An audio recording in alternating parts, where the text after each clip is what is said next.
जय हिंद दोस्तों, इस वक्त हम किशनगंज में मौजूद हैं और बिहार में आप लोगों को मालूम है कि चुनाव है। दूसरी चरण के चुनाव 11 तारीख को होने वाले हैं और किशनगंज विधानसभा के किशनगंज शहर में इस वक्त हम मौजूद हैं। यहाँ की लोगों की प्रतिक्रिया जानने की कोशिश करेंगे कि किस पार्टी को जो है यहाँ के लोग वोट करना पसंद करते हैं। यहाँ पे तीन पार्टी जो है अभी महागठबंधन और एनडीए के सरकार जो है अपने सामने टकराव और उसके बीच में जो है एमआईएम का भी बहुत यहाँ पे जो है प्रभाव दिखता है। इस तौर पे जो सीमांचल एरिया है यहाँ पे एमआईएम का भी है बहुत जो प्रभाव दिखते हैं। चलिए किशनगंज के लोगों से जानने की हम कोशिश करेंगे कि मतदान किस कैंडिडेट को देने वाला। यहाँ पे तीन प्रत्याशी उतरे हैं, कांग्रेस की तरफ से कमरुल हुदा साहब और बीजेपी की तरफ से स्वीटी सिंह, और आपको बता देना चाहेंगे कि एमआईएम के पार्टी की तरफ से जो है शम्स आगाज साहब ने जो है अपने किस्मत आजमाने के लिए फील्ड में उतरे हैं।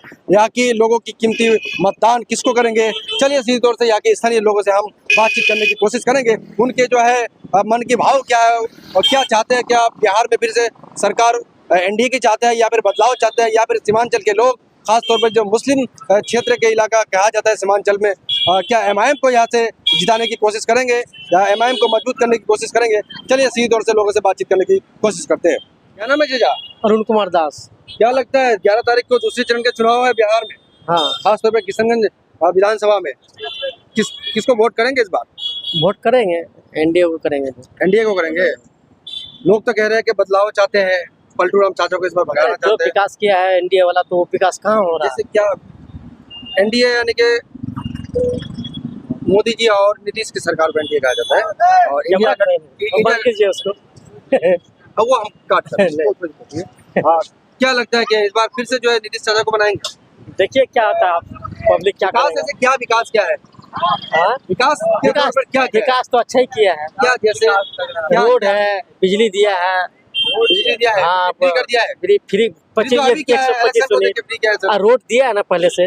रोड तो देना ही पड़ेगा ना। हाँ। जैसे बड़े बड़े पुल यहाँ पे टूट के गिर जाते हैं, पढ़ाई के स्तर नहीं है, रोजगार नहीं है, उसके लिए क्या लोग बदलाव नहीं चाहते? इससे आगे नहीं बढ़ पाएंगे। इससे आगे नहीं बढ़ेगा। अब एनडीए को वोट करेंगे, मोदी जी को ही वोट करेंगे। क्या नाम है भाईजान? मेरा नाम समीर अली है। क्या लगता है यहाँ पे तीन प्रत्याशी उतरे, कांग्रेस, एमआईएम और साथ ही साथ जो है मीम है, फिर जन स्वराज भी है, बहुत सारी पार्टी है यहाँ पे। तो इस बार बात इस पे है ना कि जो विकास करेगा किशनगंज का उसी को दिया जाएगा, क्योंकि अब सीमांचल की जनता जागरूक हो चुकी है। ठीक है, तो इसके लिए कि आप रोड का हालत देख सकते हैं अभी आप। अब बिहार में बदलाव की तैयारी है या फिर देखिए, हाँ, एनडीए का गठबंधन? सबसे पहली बात तो मैं आपके चैनल के माध्यम से बताना चाहूँगा शॉर्टकट में कि एक पार्टी आई है, हैदराबाद की पार्टी है, तो उनको मैं ये बताना, ये संदेश देना चाहूँगा कि ये सीमांचल है, ये हैदराबाद नहीं है। और यहाँ हैदराबाद की बिरयानी नहीं चलेगी, यहाँ पंता भात और घुमनी मूढ़ी चलता है। ठीक है।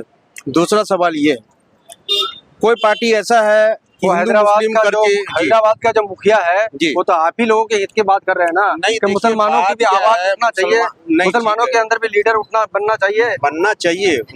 हर बार क्या दूसरे के खाली उनके बातों से मैं सहमत हूँ, उनके बातों से मैं सहमत हूँ, लेकिन सीमांचल वालों को नहीं समझाना होगा। सीमांचल ये जो गंगा जमुना तहजीब है, किशनगंज का एक मिसाल है जो हमेशा से रहा है। यहाँ जो किशनगंज जिला है, यहाँ हम लोग हिंदू मुस्लिम सिख ईसाई सब एक साथ हमेशा मिलकर रहते हैं और कभी भी कोई ऐसा बात नहीं हुआ है और इंशाल्लाह कोशिश करते हैं कि ऐसा बात नहीं होगी कभी। रुझान आपका किसके तरफ है, कांग्रेस की तरफ? देखिए, हम तो कहेंगे कि एक बार जो है नया चेहरा को आना चाहिए।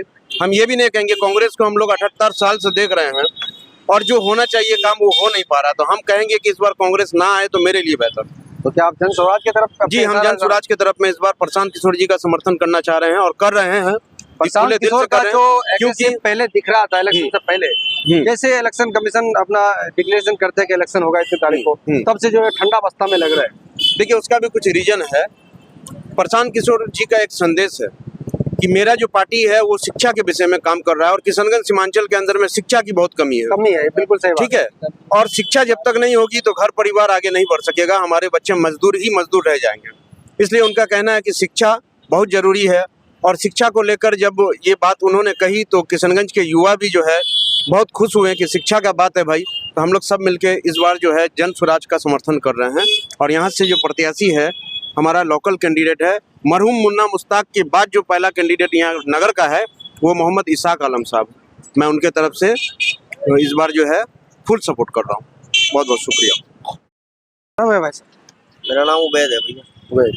क्या लगता है 11 तारीख को किशनगंज में चुनाव है, भैया कुछ नहीं कह पाएंगे, हम दिल्ली से हैं इसलिए जानकारी नहीं है आगे बारे में। क्या के बारे में जानकारी नहीं है?